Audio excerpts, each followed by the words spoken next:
항우울제의 문제점은 뭐가 문제냐면 효과는 거의 없는데 부작용을 동반한다는 것이 문제입니다.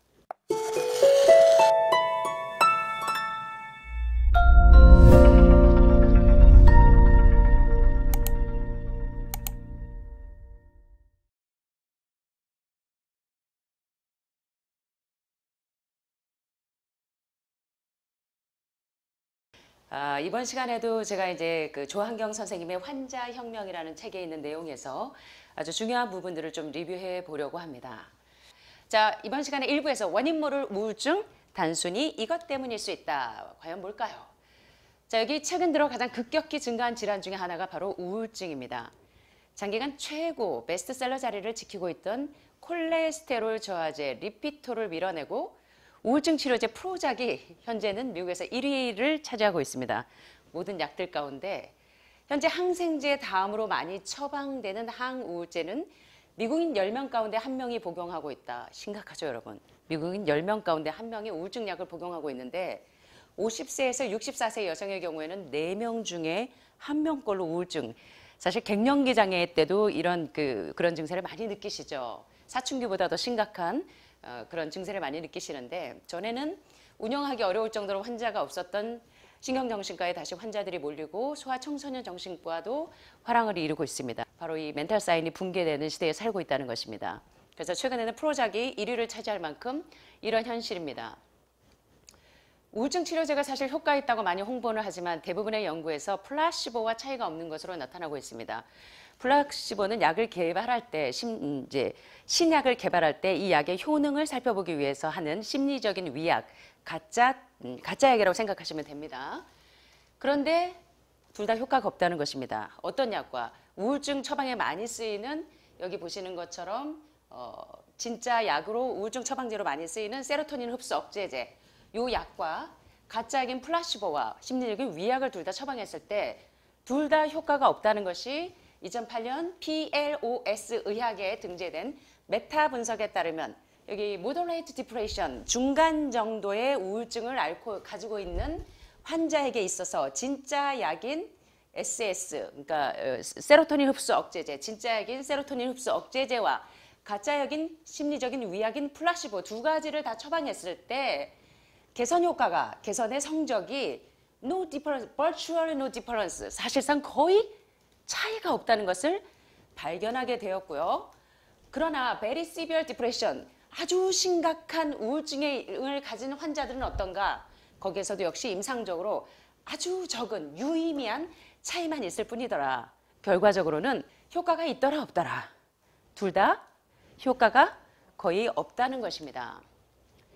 다 특정 약물을 판단할 때 주로 두 가지를 따져봅니다. 하나는 부작용, 이 약을 사용했을 때 오는 부작용을 고려합니다. 여러분들이 항암제를 썼을 때, 항암제 1회사를 처방했을 때 폐암 환자에게 5년 생존율이라든가 부작용이 어떤지를 고려하시면서 사용하시게 되겠죠.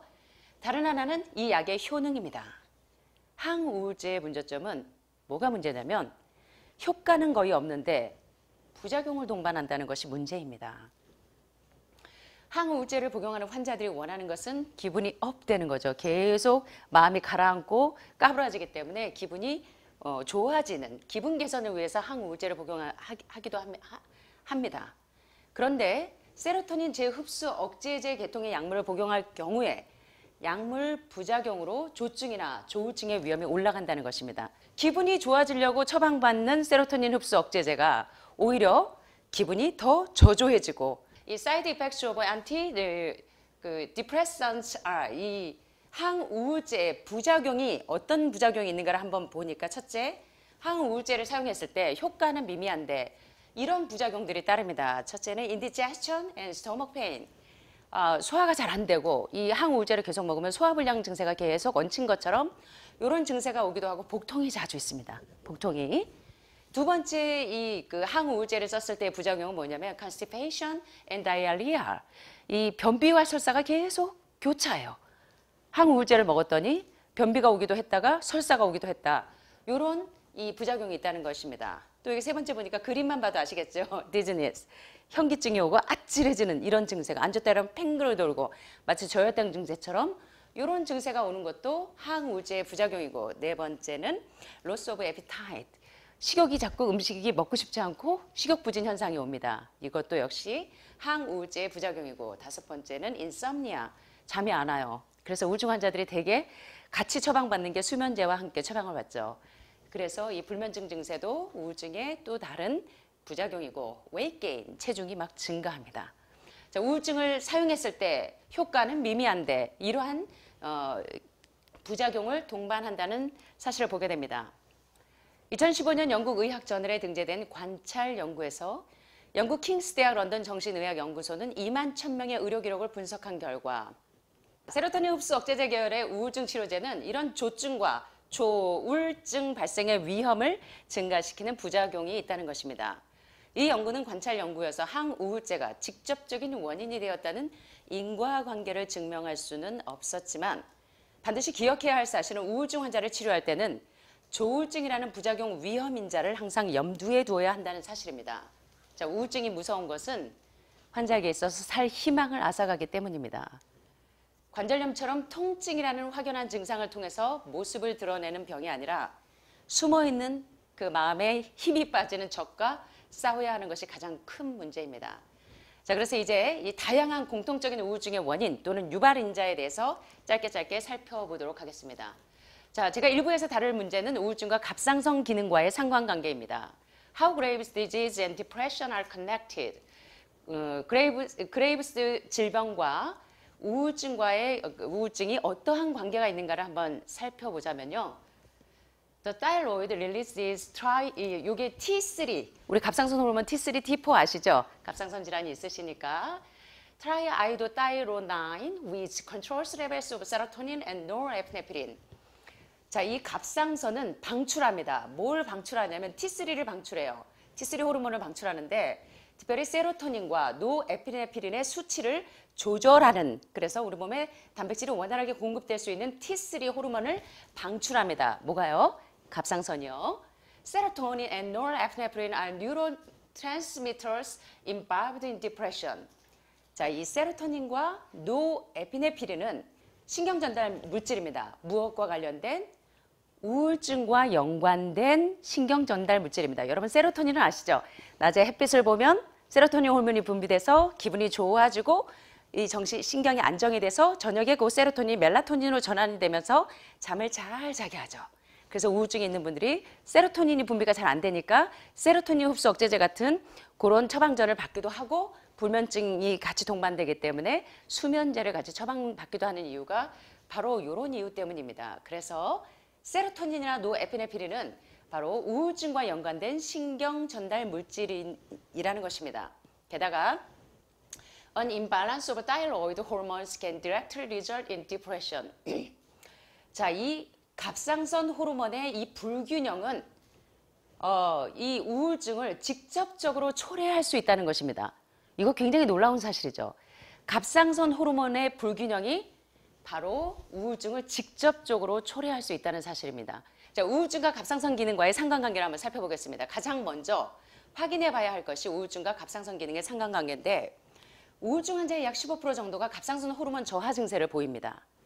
갑상선 기능이 우울증의 원인이 아닌지 알아보기 위해서 포괄적인 갑상선 기능 검사를 해보시면 좋습니다. 그래서 기능의학병원이나 통합의학병원에서 갑상선 기능 검사를 좀 하시면 좋은데 일반적인 갑상선 기능 검사에서는 갑상선 자극 호르몬인 TSH 수치만 검사하는 경우가 있는데 이것만으로는 충분하지가 않습니다. 자, 다수의 의학 논문에서 T3 저하가 장기적인 우울증과 연관이 있음을 밝히고 있습니다. T3, T4 우리 지난 시간에도 갑상선에 대해서 공부하시면서 공부했던 기억이 나실 겁니다. 갑상선 환자분들이 대개 신지로이드 같은 처방약을 처방받고 있는데 문제는 신지로이드를 드셔도 T4까지는 이 호르몬이 분비가 될 수가 있는데 T3가 전환이 잘 안 돼요. 그래서 신지로이드를 처방받고 있는 분이라고 할지라도 요들을 드시게 되면 60%가 이 T3로 전환이 됩니다. 그래서 이제 갑상선 환자분들이 혹시 신지로이드를 처방받고 있다고 할지라도 요들을 같이 처방받아야 할 이유에 대해서 지난 시간에 공부했었습니다. 자, 신지로이드 같은 일반 갑상선 기능 저하증 치료제를 복용하고 있을지라도 이러한 약물의 신지로이드가 T3가 아닌 T4로만 구성이 되어 있기 때문에 T3 결핍을 해결하지 못하기 때문에 우울증을 심화시킬 수가 있습니다. 그런 포괄적인 갑상선 기능 검사는 갑상선 자가 면역과 우울증 증후군을 판별해낼 수가 있어요. 또 갑상선 과산화 효소 항체 수치가 높은 여성은 우울증에 걸릴 확률이 높다는 연구 결과가 발표가 되는 것입니다.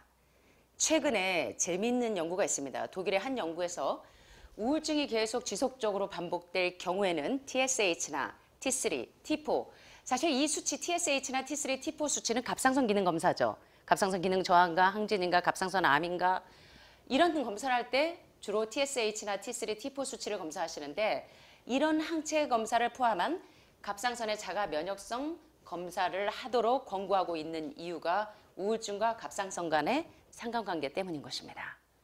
재밌죠? 그래서 여러분들이 원인 모를 우울증의 원인이 단순한 갑상선 기능 저하 때문이라는 중요한 사실을 알아낼 수 있다는 사실에 대해서 과학자들이 발표해내는 것입니다. 그래서 암 환자분들이 암보다 더 무서운 게 이 우울증입니다. 굉장히 마음이 침체되어 있고 살 희망을 잃어버리는 분들이 많은데 혹시 갑상선 기능과 문제가 있지 않은지를 잘 점검하시는 것도 상당히 도움이 될 것 같습니다. 자꾸 이렇게 마음이 축축 처지고 하실 때 그렇다고 하면 여러분들이 갑상선 검사를 한번 해보셔서 TSH뿐만 아니라 T3, T4 검사까지 다 포괄적으로 검사를 하신 후에 갑상선 기능에 문제가 있다고 하시면 만약에 신지로이드를 처방받고 있는 분이라고 할지라도 요오들을 함께 병행하시고 그렇게 하실 때 상당히 여러분들의 우울증이 많이 완화가 되고 개선되리라고 생각합니다. 자, 그래서 1부에서 이런 것들을 한번 살펴보았고요. 다음 시간 2부에서는 우울증이 갑자기 찾아오는 경우가 있습니다. 어떤 경우에 이렇게 우울증이 갑자기 찾아오는지 다음 시간에 한번 살펴보도록 하겠습니다. 감사합니다.